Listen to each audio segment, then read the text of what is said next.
This fairly short video, produced in 2020, will focus on what I believe are the three most significant developments in the world at the moment, apart from the global climate crisis, which was covered in the first video in this series. These other developments may, at first glance, appear to have little or no connection with the climate crisis. However, in the third and final video, I will make connections in an attempt to paint a clearer picture about where things are going for us as humans on a dying planet. I will attempt to show you how these are the precise developments that we all need to be watching very closely over the next few years. The three areas of development that I will examine in this video are economics, technology, and politics. Economics. The most significant development in world economics at this point in history is almost certainly our move to a cashless society. There have been many changes in the history of economics which were significant. They include the introduction of coins as an alternative to bartering, a move to paper currency, the use of checks, and then the advent of credit cards. It would be easy to see the switch to totally electronic money as just one more step in this overall evolution of money. Certainly, each step has made it easier and faster to carry out transactions, thus enabling the world to move into more sophisticated ways of doing business. But this is the first time since the invention of currency that people have been pushed to turn loose of currency as a fallback option. And the goal is to eliminate that option altogether, totally and globally. I believe that this difference is frighteningly significant. What is happening with the move toward a cashless society has been compared to the shift from bicycles to automobiles. Having two options was a great advancement at the time, but if bicycles had been outlawed in order to encourage more people to use cars, that would not have been genuine progress, and people would have been entitled to ask suspicious questions about why anyone thought it was necessary to do away with bicycles just because cars are better for some things. Influences from many different directions at all levels of business are now actively forcing people to let go of cash, every last cent of it. Recently, my daughter tried to put cash on her library card so that she could get a couple of photocopies at the local library. She was told that cash was no longer accepted, apart from very old people who find it hard to make the transition to electronic money. So my wife, who is in her 70s, went in with her library card to see what would happen. She was half the morning waiting for a supervisor to come and approve such an exceptional favor. It appeared to be a deliberate, though unnecessary, campaign to stop even an older person from using even a few cents of cash. This is just one of hundreds of ploys being used to lever people away from using cash. The more you examine what is happening, the more clear it becomes that forces behind the banking industry are covering literally every base in their efforts to make a world where cash will not be used for anything. Not for a local paper at the corner shop, not as a donation to a homeless beggar, not as a cab fare, nor as a tip, nor even as an offering in the collection plate at your local church or synagogue. When the last dollar has been burnt and the last coin has been melted down, then what?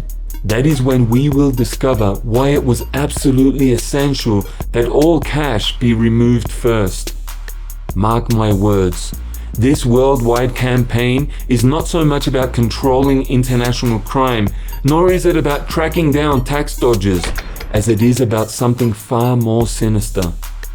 I won't say more now, but I would encourage you to watch the third video in this series to get the full picture.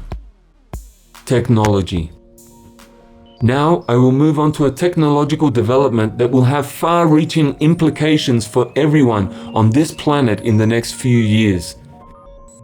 In a very short space of time, the world has been transformed through the proliferation of computers, iPads and smartphones, and through internet technology in general. We now have almost instant global access to almost anyone and almost anything.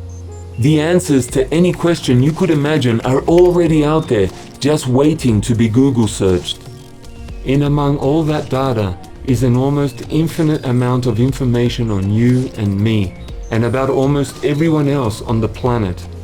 What we read, what we buy, where we go, where we live, our health records, our spending patterns, everything.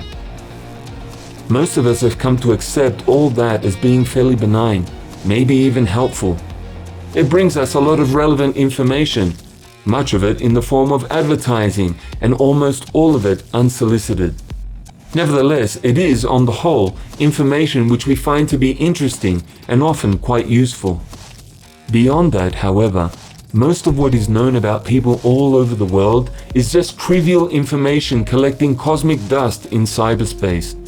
The entire population of the world working together would never be able to process all of that information. But all of that is changing with the advent of something called quantum computers. Such computers are, for now, extremely rare, little more than a dream. But with such a computer, you could access almost instantly all of the information you need to maintain and instantly act upon detailed files for every person on the planet. Add to quantum computers the concept of artificial intelligence, and you could have a system set in place which would run itself.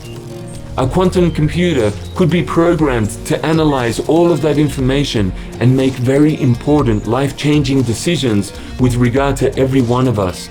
Decisions which we could not reverse, nor against which we could ever appeal. There is abundant evidence to suggest that the decisions will mostly be helpful, bringing much greater efficiency to everything from healthcare to law enforcement. So, from these first 2 points, it can be seen that we are, at this very moment, moving into a cashless society where, through the use of quantum computers and artificial intelligence, everything that we do, say, or perhaps even think could be subject to minute interpretation and perhaps forceful manipulation. That is where we are at, both economically and technologically as a species. Politics. But now I want to look at what is most significant about the year 2020, and that relates to global political developments. In a word, what is most significant is China. We in the West tend to be fixated with ourselves and what our various leaders are doing or saying.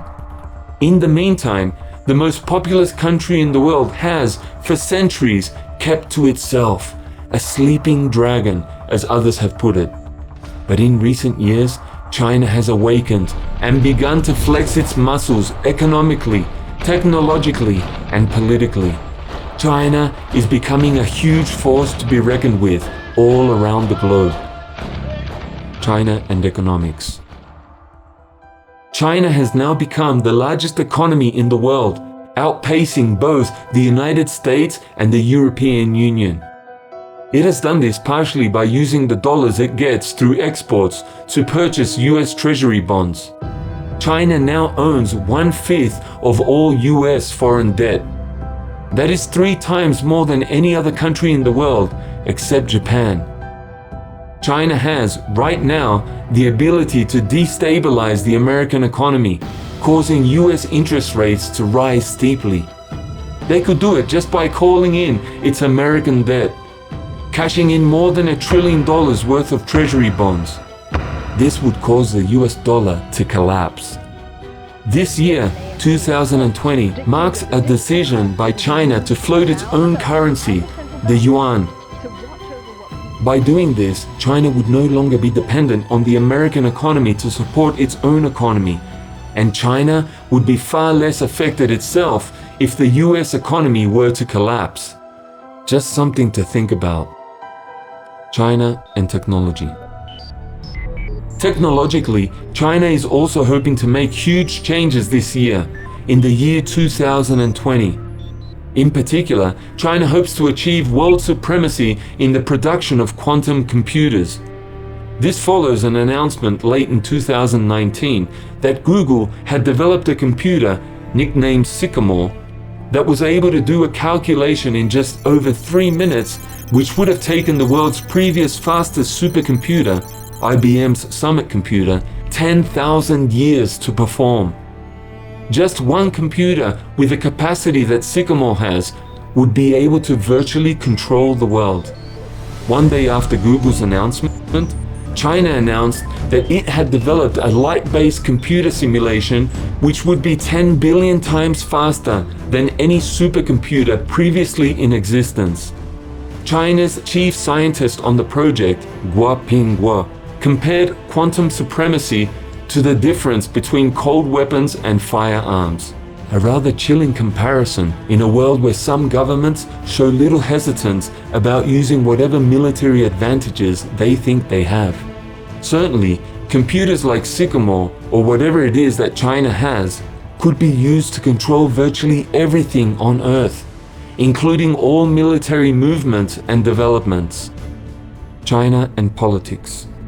But the most disturbing thing about China at this point in history is that country's approach to politics, particularly with regard to human rights. Even with its own people, the Chinese Communist Party has established a regime which can arbitrarily and unaccountably torture, kill, and even sell the organs from anyone that the government considers to be a political threat. It has been widely documented and widely accepted by many governments around the world now that tens of thousands of Falun Gong practitioners in China are killed each year for their organs, which are sold to transplant tourists from the West. These tourists pay big money to get a liver, heart, lung, or kidney more or less on demand a few days after they arrive. China maintains extensive files on the millions of political prisoners she now holds in so-called re-education centers, and government officials are able to locate the best match in almost no time, thus guaranteeing tourists a quick turnaround if they come with enough cash to pay for the murder that is necessary in order to get them what they want. Worse still, those people from whom the government extracts organs are paralyzed but not anesthetized during the removal of their organs, causing an excruciating death for these hapless victims. This is just further evidence of the government's institutionalized cruelty towards anyone who dares to criticize the ruling party. The backdrop to all of this includes millions of closed-circuit TV cameras, as well as supercomputers, which are all used to monitor the behavior of more than 1 billion Chinese citizens. An artificial intelligence program picks up on the slightest deviations from the norm as a way of locating and punishing anyone who dares to step out of line. Such innocuous things as whether a person enters the house more often through the back door than through the front door, or whether a person buys more than the average amount of alcoholic beverages, all go into the computer to affect their social credit rating. Re-education camps have been set up for literally millions of people all over the country who are seen as social failures in need of re-education.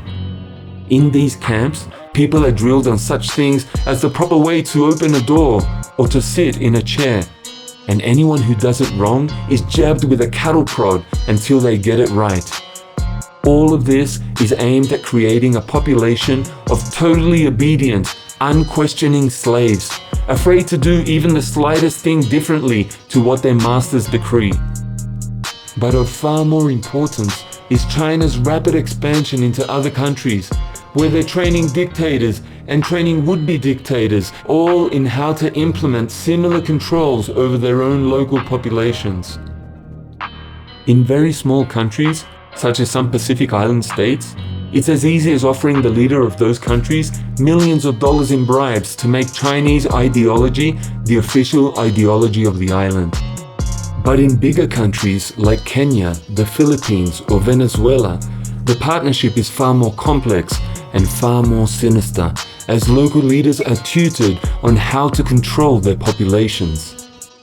At this stage, China does not have the firepower to destroy America, and neither does America have the will to take on the biggest country in the world, especially if China's neighbor, Russia, chooses to back her up militarily. So how is it all going to end? And does climate change have anything to do with it? In the third and final video in this series, I will examine all of these developments, both in relation to climate change and in relation to Bible prophecy, to create a frightening yet hopeful scenario with regard to where this is all leading. Please do watch that video.